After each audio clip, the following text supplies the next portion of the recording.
I'm not a lawyer, but now let's get into the cross-examination of Sergeant Bukhenik. 'Cause child. And the first thing Alan Jackson wants to address with Sergeant Bukhenik is the role that Michael Proctor played in this investigation and if the investigation was handled with integrity. Would you agree with me that Michael Proctor was the lead investigator as well as the case agent in charge of this case? He was assigned as the case officer for the case. Would you agree with me that he had a leadership role insofar as the investigation of the case was concerned? I wouldn't call it a leadership role. It's more of a facilitator. Did the team in this case, in this investigation, have a leader? Someone who was assigned as the lead case agent? The case officer for the investigation was Michael Proctor. But you don't want to say lead case agent or case officer, correct? I refer to that billet as case officer. We speak for those that can no longer speak for themselves. So we do our best to conduct every investigation with integrity, honor, and get to the truth. As you sit here today, do you believe that this investigation was conducted with professionalism, with competence, at the highest level of integrity? This investigation was conducted professionally, with integrity, and all the evidence collected, all the statements collected, pointed in one direction. There was no bias influence on the evidence. Former Trooper Michael Proctor was the person who was the assigned case agent, to use another phrase, as the lead investigator, wasn't he? I'm not going to agree with you. Is there a reason that you want to try to distance yourself from naming Michael Proctor as the lead investigator in the case? I am not trying to distance myself. All I'm saying is the term that I use is the case officer. Let me just ask you this. Do you believe that Michael Proctor, his involvement in this case, taints the investigation? No.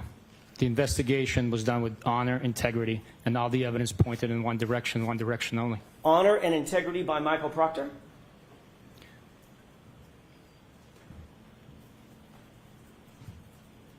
Was that a question? I'm sorry. Sure is. Everything I say is a question. The investigation was handled with integrity by Michael Proctor. So that's a bold statement, knowing that Michael Proctor was fired for his conduct on this case. But okay. Bukhenik then doubles down, saying Proctor did not have a major role in this investigation, and so Alan Jackson makes him read through just some of the reports, search warrants, and affidavits to show just how major Proctor's role was. He had a role that was more significant than others. A major role would, to me, suggest that he had 51% or more. And with a team of the size that we had working on this case, he did not have a major role. Is that a search warrant that ends in 07? Yes, it is. Who's the affiant? Michael Proctor. Can you turn to tab 2? On this document, the affiant is Michael Proctor. Whose name is at the bottom of it? The name at the bottom printed is Michael Proctor. That search warrant was issued at Stoughton District Court and presented by Trooper Proctor. At the bottom, it says Trooper Michael Proctor. Trooper Proctor, the case officer, Trooper Proctor. Trooper Proctor. It was Trooper Proctor that analyzed the video and wrote up the timeline. Yes. And that was seized by Trooper Proctor also, correct? Yeah, him and I were there together. Trooper Michael Proctor. It is Trooper Michael Proctor. And those are all documented having been collected by Trooper Proctor himself, correct? Yes, they were. Okay, now feels like a good time to remind you that in addition to the third-party culprit defense, which is Karen Reed's team saying that she didn't do this crime, these other people actually did this crime. They are also arguing that there's reasonable doubt because Proctor and team didn't even do basic investigative steps to figure out who actually committed this crime. They say it was a bad investigation overall, and it started with what Bukhenik first thought happened to John.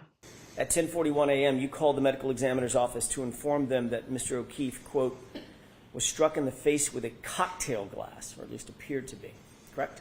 That is in part what I advised the medical examiner's office. What steps did you take at that moment to determine whether or not anybody in the house may have been involved in that physical altercation that you thought was a possibility? We interviewed the homeowner and 2 witnesses that were in that house. You never went into the house, did you? I personally did not go in the house. You did not secure that house or remove the occupants, did you? I did not know. You did not secure the yard as a crime scene. That's correct. You didn't conduct any search of that house. No, I did not. You didn't take any photographs of the interior of that house. I did not. Did you contact CSSS to process the house? Which house, sir? 34 Fairview, Sergeant Bukhenik. Do you think I was talking about a different house? Yes, I did. Really? Okay. Yes. Let's stick with 34 Fairview, where John O'Keefe's body was found. Because what the hell else are we talking about, sir? I did not contact crime scene services on January 29th to the area of 34 Fairview Road to the lawn where John O'Keefe's body was found. So Buchenek's cross-examination goes into day 13, and it's still not done. And early into the day, him and Jackson have this hilarious back and forth because Bukhenik won't agree that officers make assumptions based on evidence. Just watch. We work by learning information, collecting evidence, and getting that evidence to suggest what happened. If something is suggested to you, you then receive it and assume certain things based on that suggestion. What we do with suggestions, we corroborate them. We have theories. Another term for a theory is an assumption or a presumption. I guess in some respect you can say that. Do you know what the word theory means? I'm sorry, English is like a third language for me, so if you can bring up the Webster's Dictionary, I can read it out. You want me to pull up the Webster's Dictionary? You want to take a break real quick and pull up the Webster's Dictionary to define a word that you used in an answer about 40 seconds ago?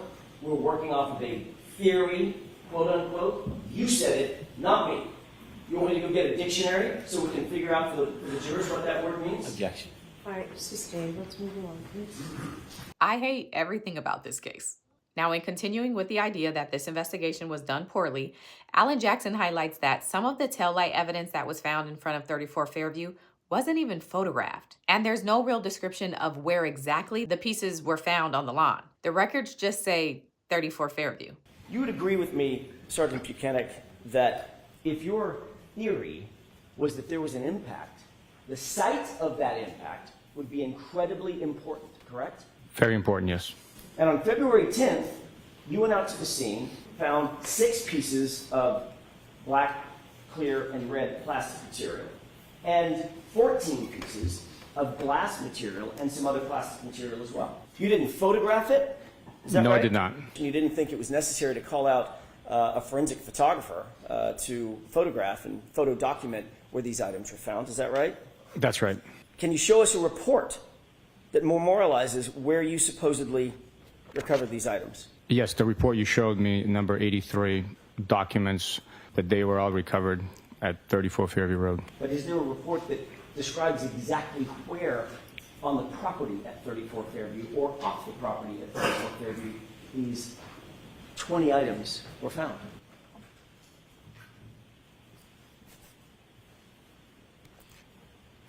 That's a question. I'm waiting. Oh, I didn't realize. 6 pieces of red, black, and clear plastic. And it indicates location where collected. And there's several lines that are available to fill in, correct? 34 Fairview Road, Canton, MA. That's all that was put, yes. You didn't fill this bag out, did you? No, I did not. Who did? I do not know. Who did? I don't know. You don't recognize the handwriting? No, I do not. Are you aware that Michael Proctor filled this out? Sustained. Whose handwriting is that? I do not know. I bagged it and turned it over, and I told them exactly where it was and what time, so someone else wrote the information. What you just said was, I bagged it and turned it over to him. And you don't know who it is that you turned it over to? Who's the him? Turned it over to them. Who's Them. Okay. Whoever wrote it. Whoever wrote it. So we're just in a circle here. Next up, Alan Jackson gets into text messages between Karen Reed and Brian Higgins. And if you don't know, Brian Higgins is a federal officer who Karen Reed apparently had a thing for. He was at the bar the night of the incident, and he went to 34 Fairview with everyone after the bar. Brian Higgins gave Proctor and Bukhenik a copy of his text thread with Karen, but Bukhenik, for some reason, refuses to agree that their text messages were flirty. Would you describe the text messages between Brian Higgins and Karen Reed that he presented to you as flirtatious in nature? I don't want to label it something without having complete understanding of the content. These were, friendly communications. I don't want to put a label on it. They were communication between acquaintances or people that know each other. Do you remember any text message between the two of them that suggested a romantic interest, either one of them may have had, based on the text messages? Sustained. May we approach, Your Honor? Yes. And so, since Bukhenik won't agree that the messages are flirtatious, Jackson has him read them, all of them, out loud. Spoiler alert, these are some of the most cringiest messages, so I'm not going to play all of them, but here are some highlights, and Brian Higgins is in blue, Karen Reed is in gray. The text messages begin Wednesday, January 12th at 8:27 p.m. Incoming text message to Brian Higgins' phone from Karen Reed. Hey, Brian, it's the weed whacker. The response is a question mark, followed by a picture of a six-pack of Smirnoff Ice screwdriver, followed by a yo, Y-O response.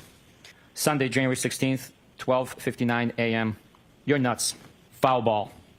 You stink. You suck. And you're double. Trouble. You're hot. Are you serious or messing with me? No, I'm serious. Feeling is mutual. Is that bad? How long have you thought that? Do you like me? Yes. From jump. When was jump? First time I saw you. When was that? Hillside for sure. When were you interested? I don't know. You're just my type. You think you can handle me? I thought you were happy. How do you know if I'm happy? I just assumed. You really think that? I have always thought that about you. What? That you're hot, smart, witty. But I didn't think you were interested. Witty.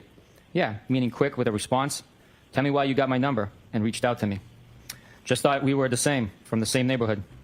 Are you afraid to say what's in your mind? On? No. Didn't I? I am glad I stopped by. I should have come earlier. Do you really live in Mansfield? Yeah, I was basically begging you. You don't have to bed me. Beg. Huh? I will give you whatever you want. How are you texting right now? Is everyone asleep? I'm just wide awake on my phone. Yes, they are. I should have stayed, LOL. So now what? Yes, you should have. Hey, we're single, and we don't have kids. We can do whatever we want. Don't you have a boyfriend? Do you like me? Yes, clearly. Come over to my house. When? When works for you? Whoever. Whenever. When works for you? I asked you first. I think you're messing with me. I'm glad you came over tonight. Me too. Ball's in your court. What do you want, Karen? You look great tonight. Are you glad you walked me out? Yes. Are you? Def. We kissed, right? Is this a trick question? Are you breaking up or staying together? I don't know. He hooked up with another girl on vacation. I am very close to his niece. It is a very fucked up situation. I don't want to complicate your situation. We went away for New Year's, the four of us. I put the kids to bed and found him in the lobby of our hotel, all over one of our friends. Whatever. It doesn't matter. It does matter. Did they bang? Does that matter? Sorry, I was just asking. We did kiss earlier. No? I think you initiated that. No? Yep. Do I owe you an apology? OMG. No. Why are you being sensitive? I am not. Kinda. Pfft. No. Excuse me. Never. What do you want from me? What's on the table? What do you want ideally? The real deal. I don't really think I should feel guilty. Why is that? Why should I not? Dude, I am just asking. Don't get your thong all twisted up. Yeah, I just don't know what the question was. You have no impact on my thong? John has showed me about 5 times the Ring video of me walking you out on Saturday. And my voice and my accent are killing me softly. What? Yeah, he has cameras everywhere. You cops. Jesus. He like... Christ, are you guys hooking up? OMG, great. I don't need your drama, dude. No, it's fine. Seriously? I am serious. You legit planted one on me. I know where the cameras are anyway, duh. Oh my God, Bruins. So your slick move isn't on there? Of course not. OMG, I almost. It was a peck anyway. I kissed Carrie and gay Jeff too. Yeah, weak, I agree. Coming to your house would have been bad for the both of us. For starters, you wouldn't have wanted me to leave. now equals not. That sounds good. That's trouble. Why?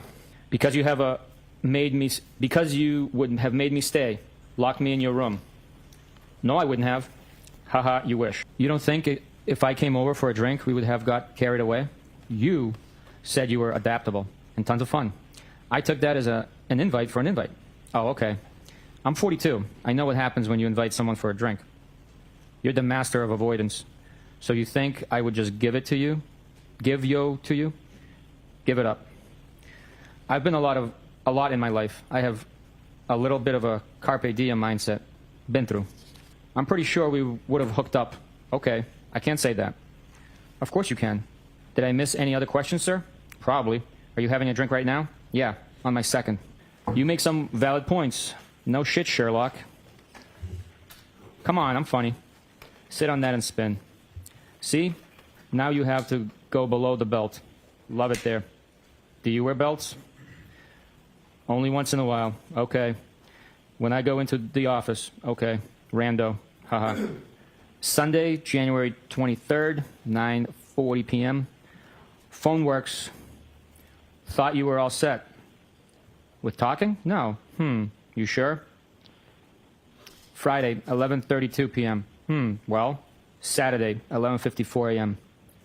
John died.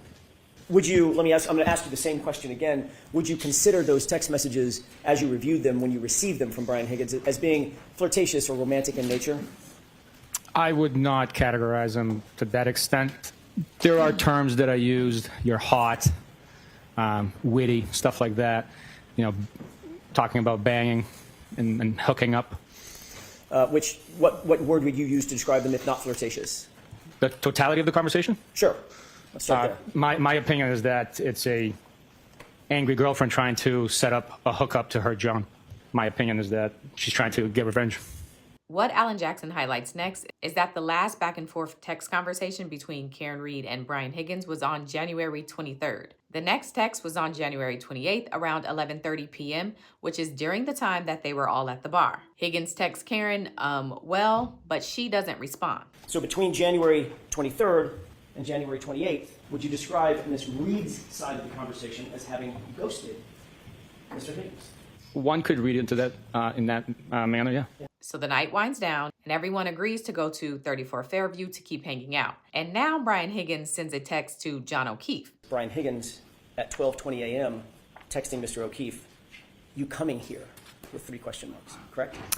I would have to take a look at the document. I don't have a memory of it specifically. I know I reviewed it, but I don't have a memory of the time and content.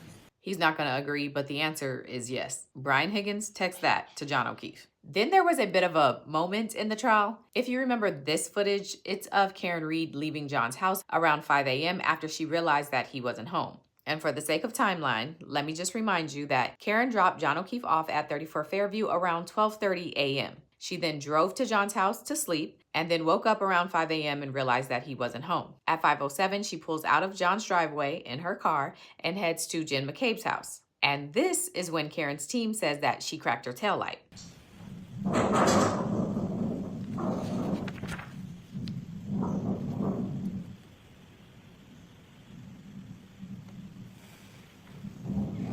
Pause it. Did you see anything happen with that left rear tire of the Chevy Traverse? Based on that video, it appears there might have been movement there.